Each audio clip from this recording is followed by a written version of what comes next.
Bonjour à tous, au programme aujourd'hui on va aller étudier le crédit agricole, on le verra en mensuel. On verra qu'on est actuellement sur des belles zones de résistance, mais que si jamais on corrige on aura vraiment de beaux points d'achat à venir. Donc voilà, on ira étudier ça ensemble. On verra aussi les indices en fin de vidéo, le Nasdaq, le SP500 et le CAC 40. On verra que les indices américains, il y a peut-être une alerte, donc on ira voir ça ensemble.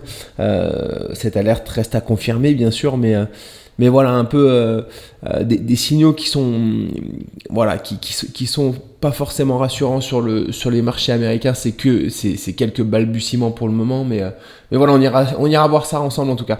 On commence du coup avec le crédit agricole qui est en mensuel. Alors je vous le montre en mensuel ici, il est en mensuel. On est dans un immense canal ascendant. Et on est sur la résistance de ce canal ascendant. On s'attend peut-être à une correction ici, tout simplement parce qu'ici on a une épaule inversée qui est très bien respectée.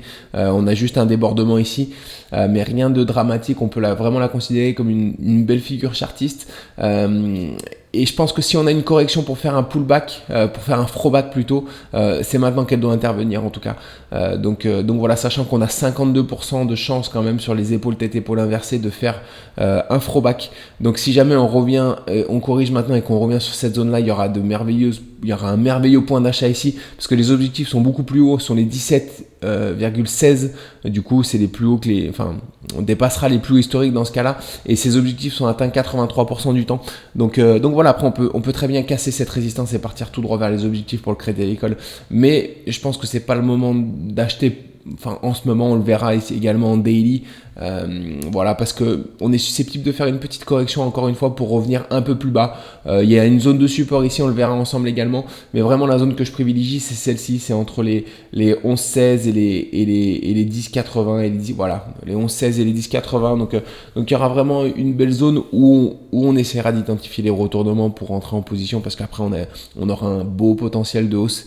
Donc voilà, donc en mensuel, pour moi il est assez clair, le crédit agricole est assez clair. Si on passe en hebdomadaire, alors on est toujours du coup là au niveau de la cassure, on est dans un canal, on est dans un beau canal ascendant. Alors c'est un canal, c'est plutôt un biseau, parce que ici c'est pas deux droites parfaitement parallèles, mais on peut pas considérer ça non plus comme un biseau, parce que l'apex, le croisement de la résistance et du support sont très très éloignés, sont très très loin, parce qu'elles sont quasiment parallèles. Donc voilà, mais en tout cas ici on a un beau support. Si jamais on casse ce support par le bas, ce sera l'opportunité pour nous d'aller chercher des niveaux un peu plus bas et peut-être d'avoir notre throwback du coup qu'on attend dans cette zone là. Donc voilà, on le voit également, une belle zone de support ici, hein. On voit ici qu'on avait une belle correction qui était très très propre. Donc voilà, on a potentiellement également un rebond qui peut s'effectuer ici un peu plus haut, autour des 11,90. Donc voilà, si jamais on a encore une fois cette correction.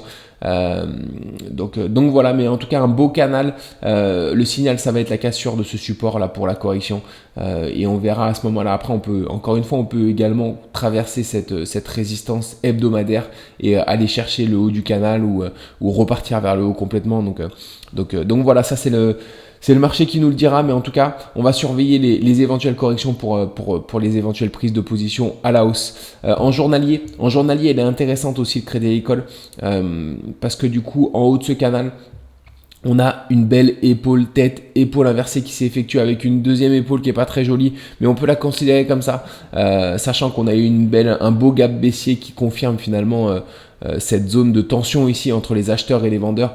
Voilà, on a rempli les objectifs de l'épaule tête-épaule, on est revenu buter contre le bas du canal et on repart vers le haut. Par contre là on voit on a fait un beau gap ici qu'on est en train de combler, qu'on a comblé même totalement. Donc je peux l'enlever, mais on sait que les gaps qui sont les anciens gaps font office de résistance. Donc maintenant qu'on l'a comblé, on peut repartir vers le bas, parce que c'est souvent des points durs, sachant qu'on a également cette ligne de coup qui est ici, et on est également au sein d'un canal ascendant ici en daily, et on est sur la résistance. Donc voilà, il y a 3 résistances sur cette zone là. Donc je vois bien une correction maintenant. Alors je vais pas passer en horaire, j'aime bien passer en horaire quand même. Je vais passer en horaire pour voir ce qu'il y a. Ouais, en plus je l'avais déjà étudié. On a un élargissement ascendant Du coup, si on revient sur la ligne de coup, c'est une figure très baissière, donc on a de fortes chances de revenir un peu plus bas pour aller chercher là et pour aller peut-être chercher le support du canal. On va repasser en daily, donc ça nous mènerait au moins sur cette zone-là. Si après le canal est cassé par le bas, on aurait peut-être une correction d'un peu plus grande ampleur, la correction qu'on attend en tout cas. Donc voilà, pour au moins revenir sur cette zone de support ici, et encore une fois la zone privilégiée est ici. Donc voilà, on va voir, on va suivre ça en tout cas sur le Crédit Agricole, mais elle me paraît assez claire à la fois en hebdomadaire, en mensuel, en daily et puis même en horaire. Donc voilà, on attend une correction, mais encore une fois, ce sera vraiment pour obtenir, on aura vraiment une très très belle zone d'achat à la fois ici et ici. Donc on va suivre ça attentivement ensemble. On passe maintenant sur les indices. Alors on commence par le SP500 parce que j'ai l'habitude de commencer par le SP500. On va le mettre en hebdomadaire ici de ce côté. Voilà, et en journalier ici. Alors en hebdomadaire, on a toujours atteint les objectifs des 5155 qui étaient les objectifs de cet élargissement descendant. Donc potentiellement une zone de résistance ici. Voilà, on a aussi potentiellement une épaule tête, épaule inversée qui nous mènerait aux 5710. Mais on peut faire, on a 59% de chance, comme on l'a vu précédemment avec le Crédit Agricole, de faire un throwback ici sur cette zone là. Donc voilà, et ici en daily, on voit qu'il y a toujours ce biseau ascendant. Et là on flirte avec la cassure, on le voit, on a encore flirté hier. Voilà, on a des poussées qui sont là depuis ici, qui sont de moins en moins puissamment haussières. Donc voilà, sachant que là on fait quand même une belle consolidation latérale depuis 3-4 séances. Donc alors je sais pas ce que ça donne en daily, en horaire je peux pas passer en horaire et j'ai pas forcément envie sur les indices, mais voilà, si on casse ça par le haut, on peut également casser par le haut ce biseau ascendant assez fortement parce que ça arrive également. C'est très rare. C'est seulement je crois, entre 10 et 15%. On voit une cassure des biseaux ascendants par le haut entre 10 et 15% du temps. Mais par contre, si c'est le cas, on aura une accélération haussière qui nous mènera directement, je pense, vers ces objectifs des 5710, qui, je le rappelle, sont les objectifs de l'épaule tête, épaule inversée. Donc on va suivre ça.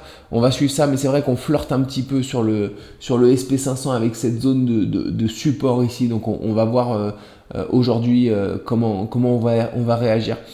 Concernant le Nasdaq, pareil, on a rempli les objectifs de l'élargissement descendant qui était sur ces niveaux-là, les 17 760. Maintenant, on est en daily, on est dans un canal ascendant. Je vous ai remis la zone de support que j'avais tracée à la base qui nous donnait un scénario de biseau, parce que c'est bien de les laisser quand même. Et on va le voir qu'avec cette zone de support ici, on est en train de, voilà, on a cassé par le bas et on est en train de faire un pullback ici. Alors je vais le rapprocher. Voilà, on a cassé par le bas, on est en train de faire un pullback ici.